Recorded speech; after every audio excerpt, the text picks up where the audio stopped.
On today's program, ICEJ Canada Executive Director Donna Holbrook and Deputy Director Pastor Adam Gabelli discuss ICEJ's Arise program for youth. Ministering to Arabs in the Holy Land, Erol Dogan shares how he became involved.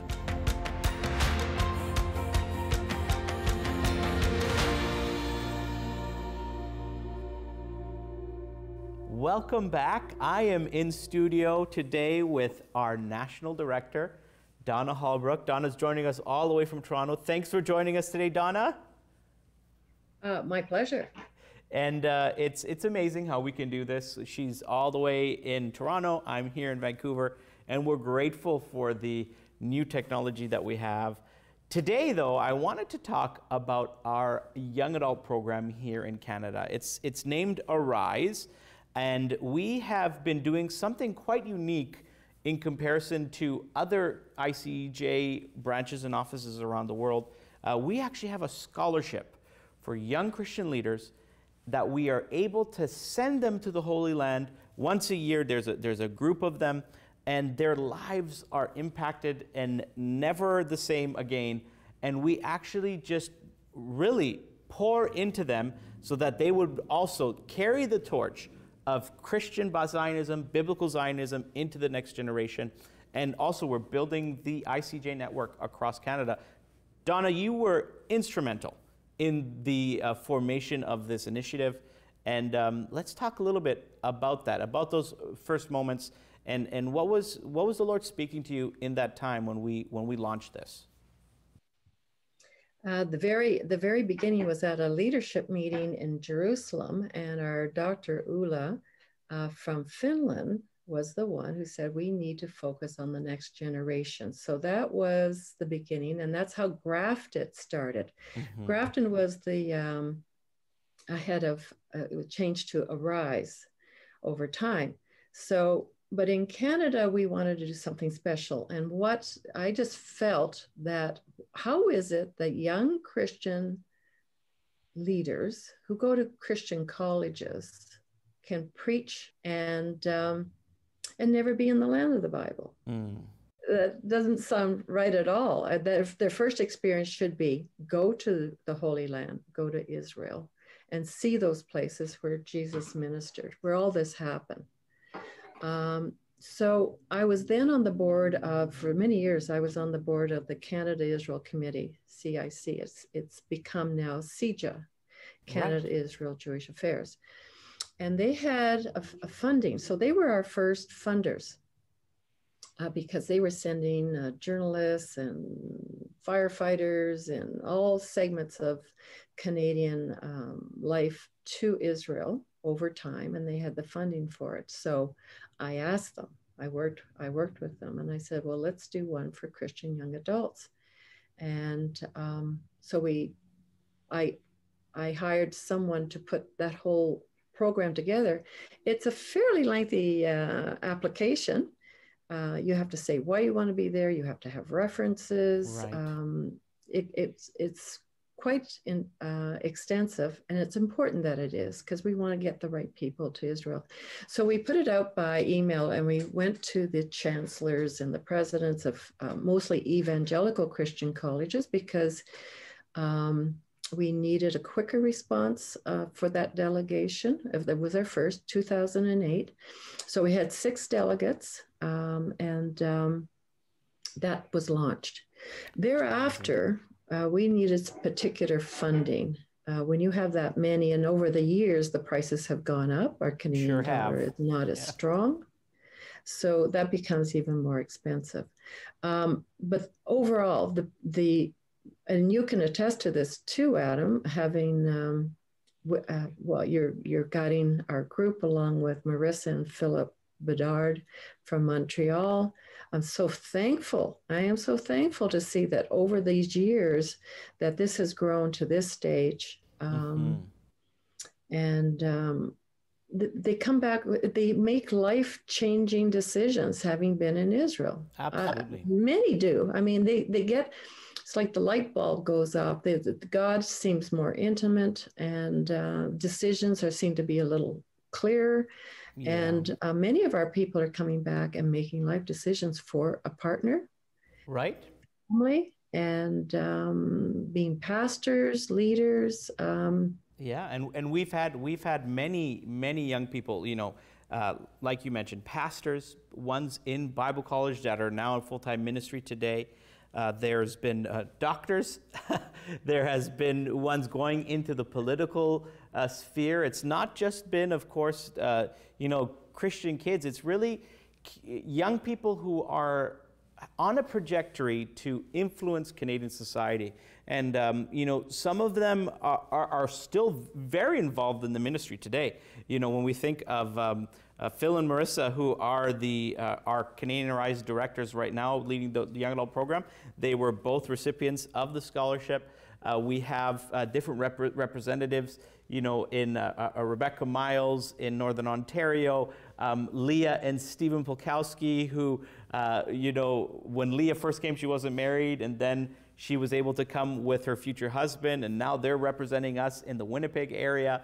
And you name it, right across the country, there's been an amazing movement that has started with these young people. And I know, Donna, you mentioned when you had that meeting so many years back, and there's this worry in the biblical Zionist community amongst the ICEJ leaders around the world. Listen, we're all at a certain age, and there's a little bit of a lack of a representation, but overall, it's been amazing. Even, I don't consider myself young anymore, but, when I first started in ICEJ, I just felt such love and encouragement from yourself, from people like you and Jude and Kelly, and Christine Williams and Jackie, who really been with the ministry for so long, and really just say, young generation, you go for it. We're with you. We're supporting you. You're not just leaving us in the water to drown. You're with us. We're walking hand in hand. And it's really, it's exciting to see how that network is growing, despite the statistics that say that there is a drop in support amongst evangelical young people. But we're not giving up, right, Donna? We're going to continue. And this is why we continue each year with the scholarship program. So is there anything that you'd want to say to our viewers in regards to this? Any final thoughts? Well, the scholarship is unique to Canada. I have shared this with the other branches. I don't believe anyone's picked up this torch. And as long as we have funding, it can be a reality. And seriously, it is eye-opening, and we're changing. We're bringing back these young ambassadors. But just quickly, Ruth Audrey Peer had left an estate, and we did 4 different projects, and in Israel. But also, we enabled us for 5 years to send 6 delegates every year, and then another foundation we could send 2 more. So they really bond in the land. And Adam, you've been a terrific leader. We added on extra days, and they get training with Stand With Us. They see what the history is. They really, get deeper in the Word. And God really takes that quiet time, whether it's in the Garden of Gethsemane or Beatitudes or on that Galilee boat. Yeah. They're really, really changed. And I'm thankful for the estate money, because that really absolutely launched us for another 5 years. And we're looking for that. We had another family dedicate for the following year, which was great. So we do look for those sponsorships from families or groups or churches. Absolutely. And you can, this is one of our ongoing campaigns with the ICEJ, because we are investing into young people here in our nation so that they would be the next generation to be able to impact, to keep up the ministry of comfort to the land and the people of Israel. And so we thank you. And if that's something that God is tugging on your heart to invest into the next generation, I can assure you this is something that really is making an impact on the scene of the Canadian believing next generation. So So Donna, thank you for leading the charge in that, being a pioneer, and we're so excited. You know, as the world is changing, it seems that a lot of our future young adult trips are going to be purely Canadian.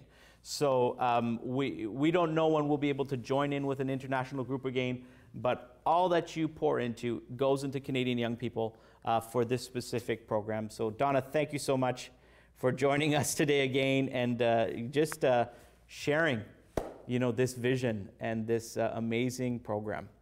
God And they bless make you. lifelong friends Absolutely. around the world. Till this day, amen. Well, God bless you guys. Thank you for watching. We will continue with Inside Israel.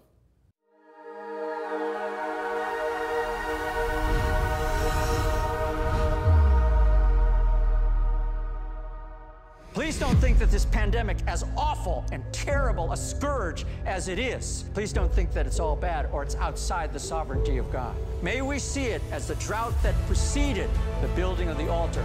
And I would pray that in those of you who are watching from your nations, if you have a heart for your people, that you will be among the ones who will say in your heart today, I want to rebuild the altar of the Lord in my city. It's not just for Mount Carmel. It's not just for the people of Israel. I want to rebuild the altar of the Lord in my time, for my people. I will pay the price. What does it take to bring the tribes, the divisions of my people together as one? God is looking for nation healers. Hi, everyone. This is Jude Hodson with ICEJ Canada, and I'd just like to tell you a little bit about the Word from Jerusalem. It's our very special bi-monthly magazine that comes directly from Jerusalem. You can have it sent to your home, or you can view it online.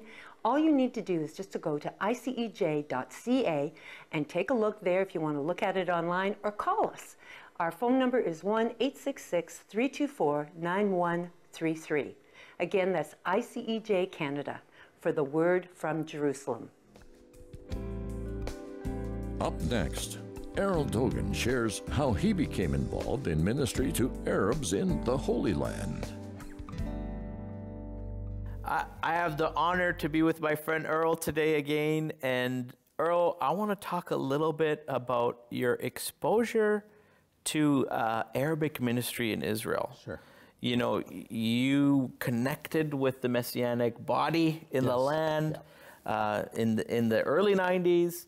And you know, you were exposed to, like you said, to the whole political reality, the schism, the conflict. But now I know you've done a lot of ministry with the Arabs in the land. Those that, you know, Palestinians, Israeli Arabs. Let's talk a little bit about that. What was your exposure to that? And share your heart in regards to the ministry with those people.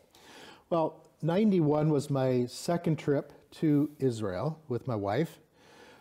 That began a annual pilgrimage to the land. All right. So fast forwarding to about 1995, I had my first contact with a missionary who was going to Israel and living in Israel on a regular basis, an American from the Pacific Northwest by the name of Bill Clark. Okay. Bill was stationed in Nazareth.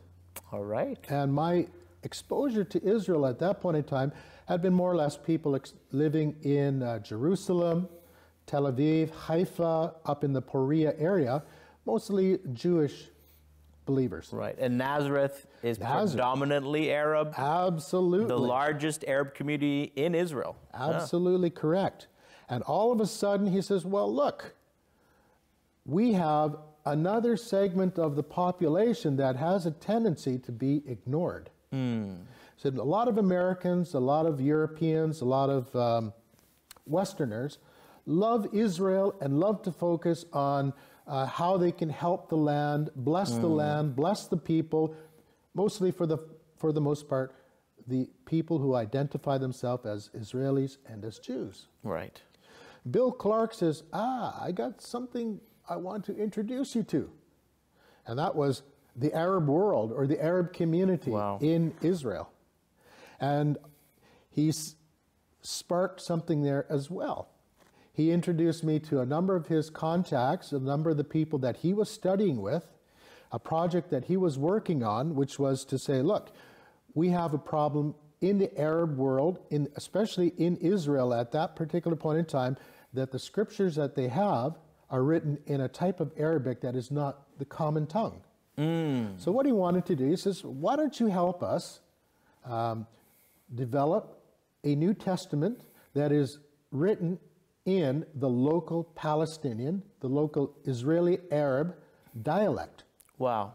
The common tongue. The common tongue. Arabic. The common tongue, the street language. Wow. And I thought, wow, that's an interesting idea. So he introduced me to this wonderful couple, Tony and Wafa, from Elibun. And when I started to meet them, I started to hear their stories. These were beautiful Arab people who were living in Israel, who spoke fluent Hebrew. Right. Who were obviously good in their Arabic, and living in an Arab community that is predominantly Muslim, and they are a Christian minority, and they're struggling to try to be faithful as believers, hovering between extremists on one side, extremists on the other side. Right. And I got to hear their story. I got to go to church with them. And for the first time, I was actually in an Arabic church in Elibun with these Westerners, with these local Israeli Arabs, and we were singing the same songs that we were singing as hymns in Canada and North America, only in the Arabic tongue. Must have been such a blessing. I thought, amazing. I need to do something. I thought, you know, if I'm going to make a connection in this particular country, I'm still going to remain faithful in my relationships, in my background, to understanding that our faith as Messianic, with the Jewish roots, with the Hebraic background and stuff, is important, but that there's another segment of the population there that has been, for the most part, ignored, and I'm going to try to help them develop that New Testament in the local dialect. I'm going to find out more about their connections with the land, their faith, their struggles, and sort of see what comes out of that. And it's been a journey of decades, eh? Absolutely. Connecting with them. And it's amazing to see how that's grown, that segment of the Israeli Arab, and even those in that identify as Palestinian, but there's a faith that's growing. There's revival, you know? You know, we were exposed to Arabs who were living in Nazareth, for the most part identified as Israeli Arabs, but then this took us to our journeys across the divide into the, what we technically across the Green Line. The Green Line, what we call the West Bank. Right. And then all of a sudden we were exposed to a total Arab community, total or 99% Islamic, with the odd group of Palestinian Christians. So that's how they identified themselves as being. And all of a sudden, it just said, wow, there's even a greater need there. There's a lot of people who are living in the Palestinian side. We were connected in Bethlehem, Bet Suhur, Bet Jala, just south of Jerusalem. Right. And we ended up living there for a few months at a time, renting a flat. Wow. And we started to see and understand their difficulties, if you want to call it, the biases, the prejudices that were being held against them because of the conflict that was going on, and how these people, look, we just want to be simple people, believers in Yeshua, or in Arabic, Yeshua al-Messiah, Jesus the Christ, and we want to love everybody. We don't want to be involved in the politics. Wow. And that was a really good, eye-opening experience to be able to cross over the border, to go through the checkpoint, Praise God. to see what people had to go through as an outcome of 3 wars, of intifadas, of hatred going one way as well as the other way, and how just innocent people got caught up in the midst of all of that and had to pay the price. The majority suffer because of the minority. Of the minority. That must have been really eye-opening, and of course, to be a bridge, to be somebody that the Lord was able to use, not being Jewish, being a Gentile believer, so it's a lot easier for you to get into those communities. Exactly. Because as an Israeli, you know, those communities have signs in the front that says, as if you're entering this community, it's a danger to your life as an Israeli. You know, so you know, what's life like for them? That was 1999. Wow. This was Intifada times. Yes, and before that, we could walk across from Jerusalem into Bethlehem. We could drive across. We would have no problems one bit whatsoever. There weren't any real sense of checkpoints, but you could see the difference. You had the Palestinian guards on the one side. You had the Israelis on the other side. At that particular point in time, too, there was this feeling in the air that something was about to change. You know, we had Bill Clinton, we had the Camp David Accords, we had Rabin and Arafat.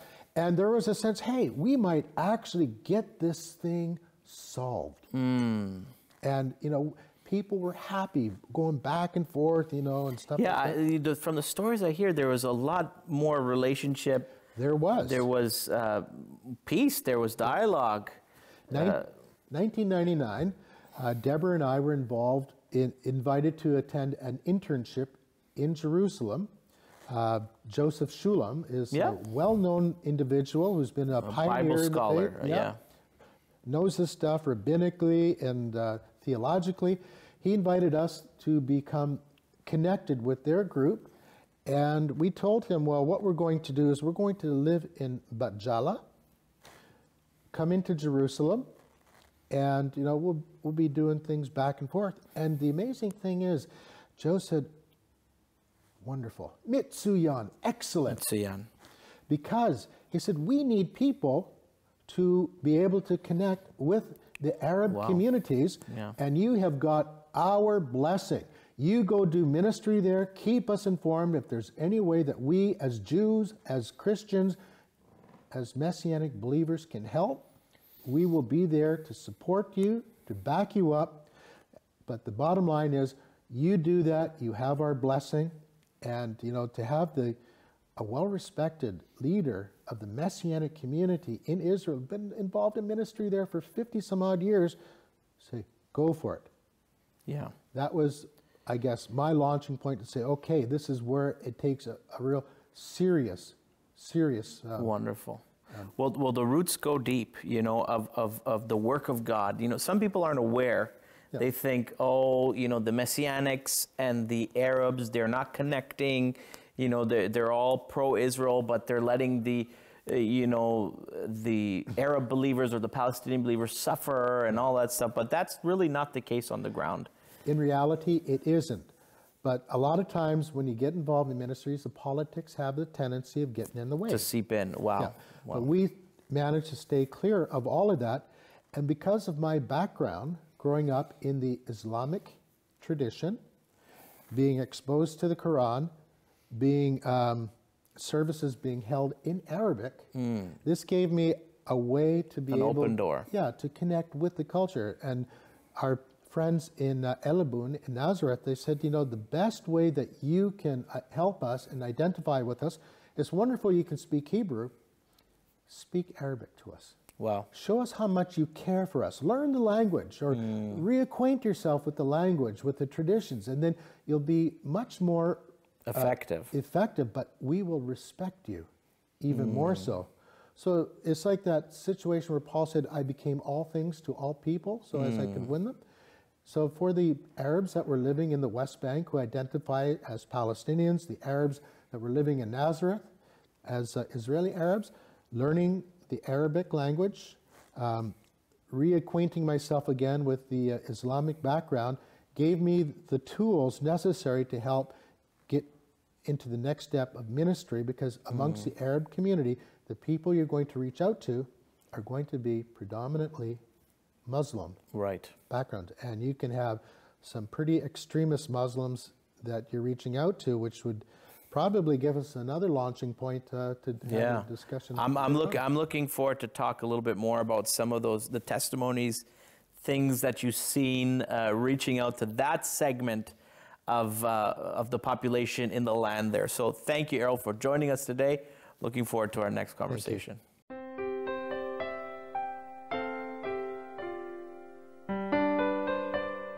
Hi, I'm Donna Holbrook. Audrey Ruth Peer was one of our members. She had two regrets in her life. One was that she didn't have children, and the other one that she never came to the land of Israel.